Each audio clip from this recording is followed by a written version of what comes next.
Selamat pagi siswa Indonesia X. Nah, Anda mungkin tanya pada saya, kenapa pagi? Ya, memang saat ini bisa saja malam, bisa saja sore ataupun siang.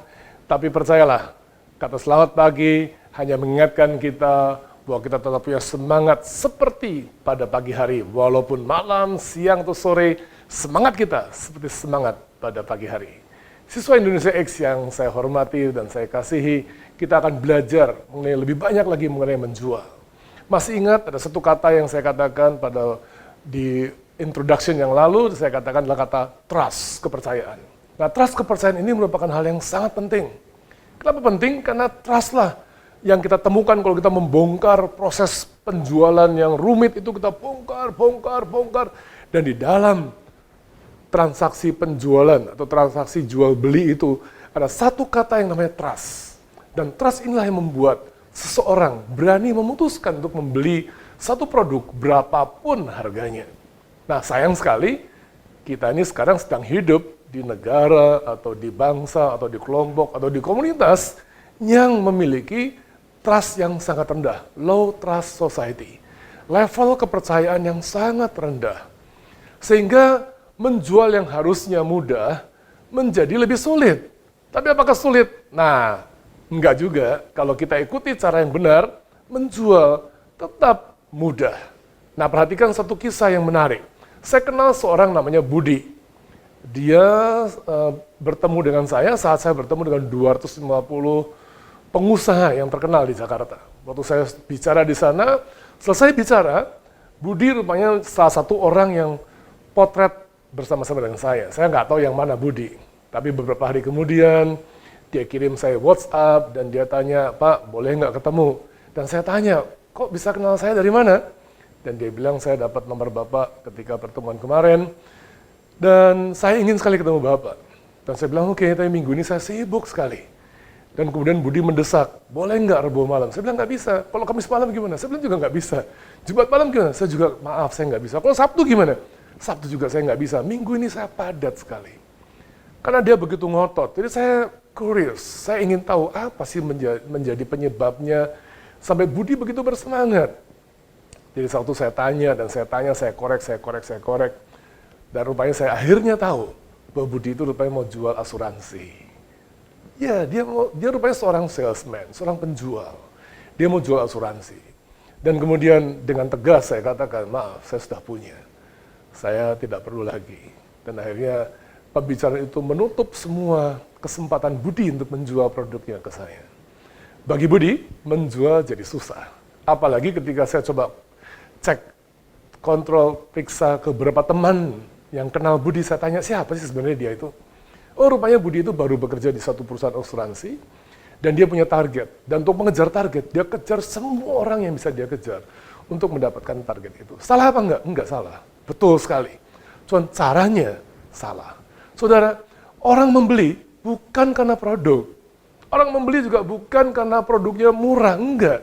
Orang membeli karena siapa yang menjualnya. Kalau saudara bisa menebarkan dan menyinarkan, punya citra yang dapat dipercaya, apapun yang saudara tawarkan, orang pasti mau beli.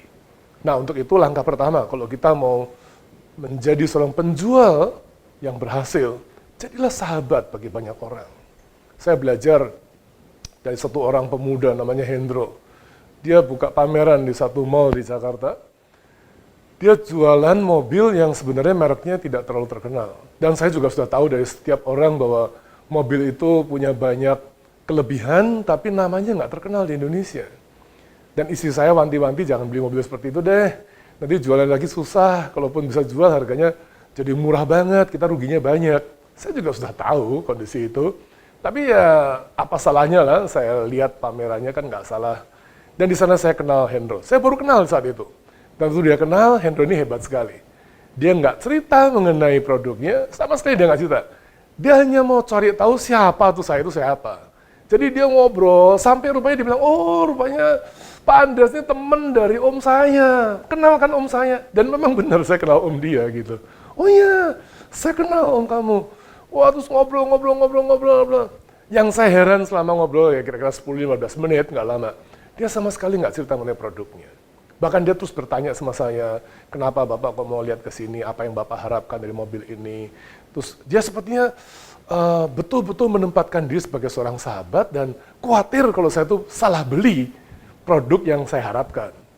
Dan setelah 15 menit, saya pulang, saya pamit sama dia dan dia hanya bilang begini, Pak, Bapak sudah sampai sini, kayaknya kalau nggak pulang nggak bawa apa-apa kan nggak enak. Saya punya satu souvenir. Ini ada brosur, brosur pun disebut souvenir oleh dia. Ini ada brosur, Bapak bawa pulang deh. Siapa tahu Bapak di rumah pengen tanya-tanya, ini brosurnya. Dan di belakang ini ada nomor telepon saya. In case Bapak perlu, hubungi saya segera. Menarik sekali, simple banget caranya. Dan saya pulang. Waktu pulang 2-3 hari, saya terpikir lagi mobil itu. Iseng saya telepon dia, Hendro, itu gimana? Katanya resale-nya nggak bagus. Ya memang resale itu sampai saat ini kurang menarik, Pak. Tapi gini, Pak, Bapak nggak usah mikirin resale, beli pun juga jangan terlalu mikirin. Coba dulu aja test drive. Gimana kalau minggu ini Bapak test drive? Kebetulan saya punya kesempatan untuk bawa mobil yang warnanya cocok dengan warna yang Bapak inginkan. Bapak suka warna hitam kan? Saya kaget, loh kok bisa tahu warna saya suka warna hitam? Saya nggak tahu kenapa, mungkin waktu dia tanya, banyak tanya, dia bisa mulai mengerti siapa saya dan apa yang saya sukai. Saudara, ini mentalitas yang benar dari seorang penjual. Pendek ceritanya saya simpulkan, pendek. Dalam 2-3 minggu saya ketemu lagi, berapa kali saya test drive. Pada akhirnya saya pulang ke rumah, saya ketemu istri saya dan saya bilang, oke, hari ini saya sudah putuskan mau beli mobil. Dan istri saya tanya, mobil yang mana? Dan saya bilang, coba tebak mobil yang mana. Dan istri saya bilang gini, pasti mobilnya Hendro ya. Dan saya ketawa dengan napas yang lega, saya bilang, ya benar. Dan saya tidak pernah menyesal. Sampai hari ini, saya nggak nyesel. Sekalipun untuk saya jual, saya rugi 50%, saya pun nggak nyesel. Karena saya merasa, saya tahu semua resikonya waktu saya beli mobil itu. Saya sudah tahu resikonya.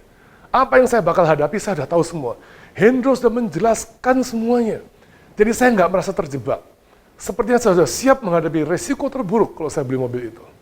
Tapi lebih dari itu, saya bisa menikmati hal yang baik yang memang ada di mobil itu. Sampai hari ini, saya tidak pernah menyesal. Saudara, kalau saudara seperti Hendro, saya yakin menjual tidak menjadi sulit.